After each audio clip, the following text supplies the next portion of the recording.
नमस्कार मित्रों। आज मैं वीडियो बना रहा हूँ किसी मेन उद्देश्य के कारण। किसी ने कहा है कि तुम सिर्फ सनातन धर्म के बारे में बोल रहे हो और किसी के बारे में बोलते नहीं। तो सनातन धर्म के बारे में अगर मैं बोल रहा हूँ तो एक बार तो मैं ये पूछना चाहूँगा कि क्या आप जानते हो कि सनातन धर्म क्या है? सनातन किसको कहा जाता है? क्या आपको यह पता है, यह बात पता है कि सनातन किसको कहा जाता है? किसी ने मुझसे कहा था कि तू मुस्लिम धर्म के ऊपर नहीं बोलता है, किसी और अन्य धर्म के ऊपर नहीं बोलता है, सिर्फ हिंदू धर्म के ऊपर ही बोलता है। तो उनको एक बात बोलता चाहूँगा कि हिंदू धर्म कोई सनातन धर्म नहीं है। हिंदू धर्म सनातन धर्म नहीं है। सनातन धर्म सिर्फ एक है, वो है सनातन धर्म।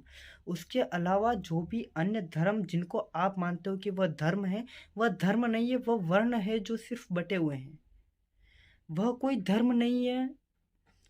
धर्म तो सिर्फ एक ही है और वो है सनातन धर्म, जिसकी मैं पालना करता हूँ और पूरी पालना करता हूँ। उस धर्म के अंदर कुछ वर्ण बढ़ गए थे आज से हजारों करोड़ों वर्ष पूर्व, जिनके कारण अन्य धर्मों ने जन्म लिया।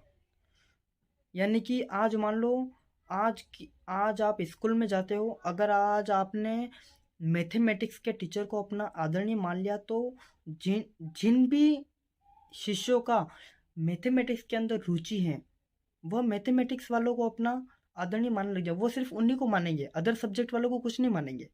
इसी प्रकार जिन शिष्यों का साइंस के ऊपर इंटरेस्ट होगा तो वो साइंस वालों को अपना आदरणीय मानने मानने लग जाएंगे। इसी प्रकार हिंदी, संस्कृत, अन्य में वो विभाजित हो जाएंगे।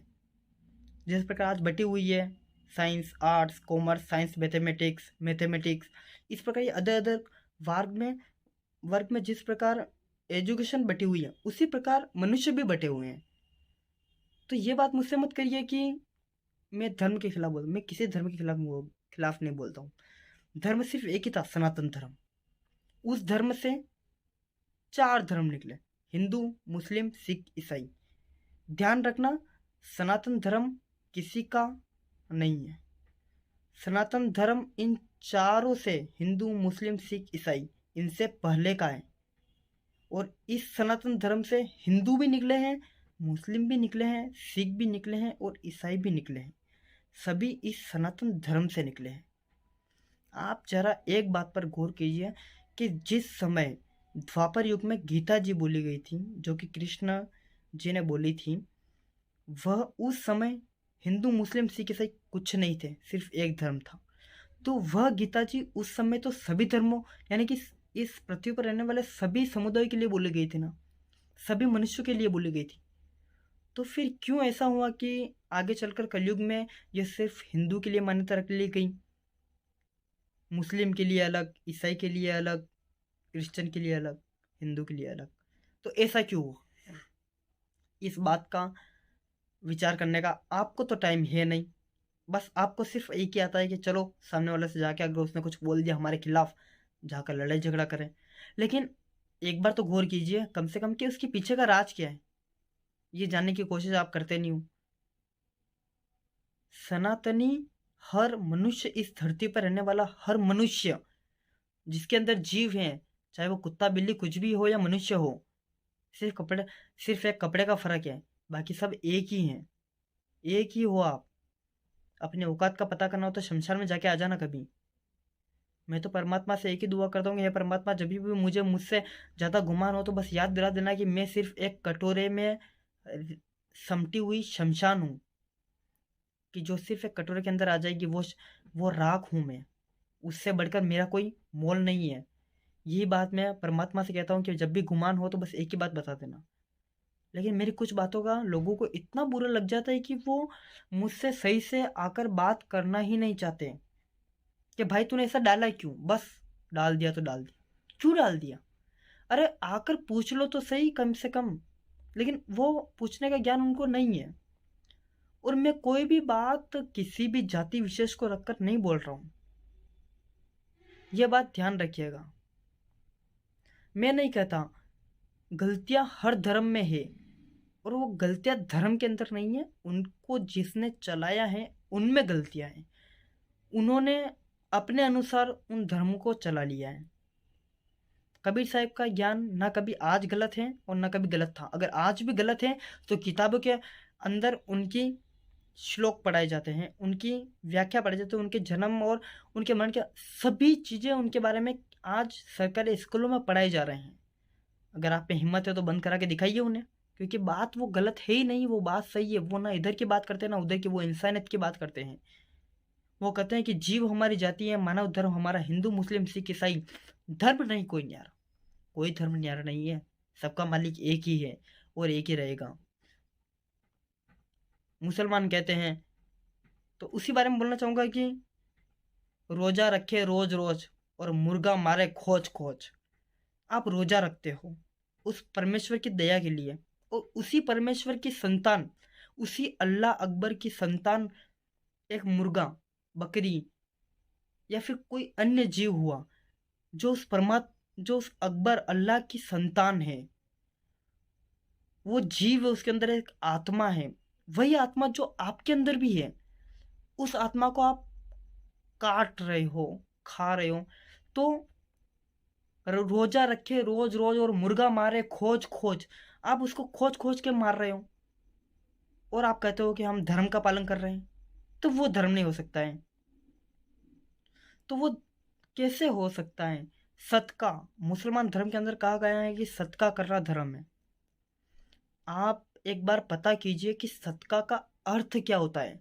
सदका उसे कहा गया है, मुसलमान धर्म के अंदर सदका को किया कहा गया है कि सदका वह होता है कि अगर हम घर पर खाना खा रहे हैं और अगर हमारा पड़ोसी भूखा है तो उसे भी जाकर खाना खिलाइए, कि हमारे खाने से पहले या फिर हमारे सोने से पहले हमारा पड़ोसी भूखा ना सो जाए, वह किसी परेशानी में परेशान होकर ना सो जाए। यह मुसलमान धर्म का पहला धर्म है कि हमारा पड़ोसी दुखी ना हो, भूखा ना हो और वह सो जाए। यह मुसलमान धर्म का पहला धर्म है। कहीं बाइबल के अंदर या फिर कुरान शरीफ के अंदर कहीं नहीं लिखा हुआ है किसी बेजुबान की बलि देना। हजरत मोहम्मद जी ने अपने बेटे की बलि दी थी, एक उस खुदा पर आस्था रखकर। उन्होंने उस खुदा पर आस्था रखी थी और उन पर विश्वास करके उस बेटे की बलि दी, और उसी खुदा ने, उसी अल्लाह अकबर ने उसके बेटे को, हजरत जी मोहम्मद के बेटे को वापस जीवित कर दिया था। तो वह बलि वह कहलाई थी कि ज्ञान के मार्ग पर अपने आप को न्योछावर कर दो। आप उस ज्ञान की बलि देने की कही गई थी, उस चीज की बलि देने की गई थी। लेकिन आने वाले समय में कुछ धर्म भटकी प्रेमियों ने उसको अपने अनुसार बदलते हुए उसे किसी अन्य ही दिशा में मोड़ दिया, जो सर्वथा गलत था। जो कि हर शास्त्र और हर वेद पुराणों और हर चारों धर्म ग्रंथों के अंदर लिखा हुआ है कि शास्त्र के विपरीत जाकर अगर आप कोई भी साधना करते हो तो उससे ना तो इस मृत लोक में रहने वाला इंसान सुखी है दूसरा, और ना ही वो ऊपर वाला खुदा या फिर परमात्मा सुखी है, या फिर ब्रह्मा विष्णु महेश जिसको भी आप अपना इष्ट मानते हो वो सुखी है। कोई सुखी नहीं है, सभी दुखी है। और हिंदू धर्म के बारे में वही बोलना चाहूँगा, मुर्गी बकरा घरे घरे, कि जैसे कि बोलते हैं कि रामा रामा हरे हरे, मुर्गी बकरा घरे घरे। मुझ पर सवाल उठाने से पहले या मुझ पे उंगली उठाने से पहले एक बार पता तो कीजिए कम से कम। मैं बोल रहा हूँ, हिंदू मुझे आके बोलते हैं तो उनके खिलाफ क्यों नहीं बोलता है, वो बोलते हैं उनके खिलाफ क्यों नहीं। मैं किसी के खिलाफ नहीं बोल रहा हूँ, ना किसी के सपोर्ट में बोल रहा हूँ, मैं बीच की बात रख रहा हूँ। अभी जैसे मैंने इस्लाम धर्म के बारे में सही ज्ञान बताया है, मैं ये नहीं बोल रहा हूँ मैं उसके खिलाफ बोल रहा हूँ। धर्म हर अपने एक में सही है, अगर उस धर्म को कोई समझे, उसके अनुसार चले तो। लेकिन उसके खिलाफ चलोगे तो फिर आप सभी गलत हो। मैं तो बोलूँगा कि आप गलत हो और रहोगे। हिंदू धर्म में क्या कहा गया? बकरी, यानी कि रामा रामा हरे हरे, बकरी मुर्गा घरे घरे। हिंदू धर्म में जाने वालों आप ही देख लीजिए एक बार, अगर आपको पता नहीं तो एक बार अपने गांव से बाहर निकलिए, अपने शहरों से बाहर निकलिए, आपको पता चलेगा कि आप जिनके हाथों अपने पशु जानवर इत्यादि को बेच रहे हो, वही उन्हीं को ऐसे के हाथों बेच रहे हैं कि उनकी गर्दनें कट रही हैं। और मैं ये नहीं कहूँगा कि वो किसी विशेष धर्म के अंदर है, वो सभी धर्म के अंदर है। खाने वाले, उनको बेचने वाले, उनका ये करने वाले। एक सच्चा धर्मनिरपेक्ष सिर्फ वही हो सकता है जो अपने धर्म के अनुसार, अपने जो वेद पुराणों के अंदर बातें कही है उनके अनुसार चले। उनके अनुसार न चलने वाले को मैं कुछ नहीं कहूँगा। बस मैं ये कहूँगा कि उनमें ज्ञान की कमी होगी तो वह सत्य बात पर भड़केंगे। और भड़केंगे स्वाभाविक है, क्योंकि उनको ज्ञान नहीं है। अज्ञानता के कारण वो भड़केंगे। और उसमें ना मैं कुछ कर सकता हूँ ना आप, कोई कुछ नहीं कर सकता है। लेकिन एक अज्ञान को मिटाने की मेरी कोशिश हमेशा चलती रहेगी और मैं करता रहूँगा, क्योंकि मेरे गुरुजी ने कहा है कि मूर्खों से कभी बतलाना नहीं और ज्ञानी से छुपाना नहीं और अज्ञानी को बताना नहीं। यानी कि जो ज्ञानवान है, जिसको थोड़ा बहुत भी ज्ञान है, तो उसको तो उससे बिल्कुल कोई भी बात छुपाना मत और अज्ञानी को बिल्कुल मत बताना, क्योंकि वह अज्ञानी आपके ऊपर चढ़ जाएगा। तो आज मैं बोलना चाहता हूँ कि आपके चारों ग्रंथों और चारों धर्मों के अंदर कौन ज्ञानवान है जो मेरी बात को समझ रहा है, या फिर आके मुझसे तर्क वितर्क करे। लड़ाई झगड़ा करना, माँ बहन की गालियाँ देना, ये कहाँ पर सच हो सकता है? कौन से धर्म के अंदर लिखा है कि अपने धर्म की रक्षा के लिए आप माँ बहन की गालियों तक चले जाओ? कहीं नहीं लिखा है। बस अगर आप अपने अगर आप मानते हो कि धर्म सही है, तो उस धर्म के आधार पे मेरे पास आइए, या फिर किसी सच्चे धर्म गुरु के पास जाइए और उनसे वार्तालाप कीजिए कि हम जो कर रहे हैं वो धर्म के अंदर तो लिखा ही नहीं है, आप हमें फिर क्यों बोल रहे हो ये बात? ये बात मैं नहीं बोल रहा हूँ, ये बात मैंने मेरी पहले की 2 वीडियो में भी बोल दी है कि मैं कोई भी बात मेरे मन से नहीं बोलता हूँ। मैं जो भी बात बोल रहा हूँ, जो जो भी बात मैंने कही है, वह कहीं ना कहीं लिखी गई है और उसका प्रमाण मेरे पास तो है। अगर आपको विरोध है, आप मेरी बात को विरोध करते हो, तो मेरे पास प्रमाण लाइए कि हाँ तू इस जगह गलत बोल रहा है और यह बात तूने गलत बोली है, तो मैं मानने को तैयार हूँ। लेकिन आप वो भी नहीं बताते हो, ये भी नहीं बता रहे हो, तो फिर उस बात को मैं कैसे मान लूँ कि गलत है? वो बात मैं नहीं मानूंगा। इस बात मैं मेरी वीडियो की कोई स्क्रिप्ट नहीं लिखता हूँ, या स्क्रिप्ट लिखी या फिर जैसे मुझे याद आता वैसे मैं बताता जाता हूँ। तो तर्क वितर्क अगर करना है तो ज्ञान के आधार पर कीजिए, प्रमाण के आधार पर कीजिए, अपने गुरु से पूछिए कि सत्य ज्ञान क्या है, असत्य ज्ञान क्या है। लेकिन आप अगर ऐसे ही भड़क कर आ जाओ, वो ज्ञान नहीं कहलाता है, वो अज्ञानता कहलाती है। यह बात आप समझ जाओ जितना अच्छा। क्या कहूँ, आप इंसान तो इतने पूजनीय हो कि मैं क्या कहूँ। एक इंसान के मर जाने पर आप उसके द्वारा प्रयोग किए हुए कपड़े, गादी, बिस्तर इत्यादि भी घर से बाहर फेंक देते हो। तो मेरा एक प्रश्न है कि उसके द्वारा कमाई गई धन दौलत को आप बाहर क्यों नहीं फेंकते हो? अगर आप उसके द्वारा प्रयोग की गई हर वस्तु को बाहर फेंक रहे हो, तो उसके द्वारा कमाई गई धन दौलत पर भी आपका क्या अधिकार है? वो उसने कमाई है, तो उसके नाम के आधार पर वही दान धर्म कर दीजिए, बाहर निकाल दीजिए। आपको अपने पास रखने का क्या अधिकार है? कहता हूं ना, ये दुनिया दो मुंह की है और आप भी दो मुंह के हो। ज्ञान आपको है नहीं और अज्ञानता का पर्दा आपके सिर से उठेगा नहीं, और आप इस बात को समझोगे नहीं। और जब तक समझोगे नहीं, तब तक आपको सिर्फ एक ही चीज़ आएगी, लड़ाई झगड़ा। इसने मेरे धर्म के बारे में कैसे बोला, इसने वैसे क्या बोला। लेकिन मैं साफ बात बोल रहा हूँ कि मैं किसी के धर्म के खिलाफ नहीं बोलता हूँ, मैं बीच की बात रखता हूँ और यही सत्य है। अरे अगर आपको कुछ सीखना ही है, हमारे वेद पुराणों में अगर आप ज़्यादा अंदर तक भी ना जाओ तो कृष्ण लीला से ही कुछ सीख लीजिए।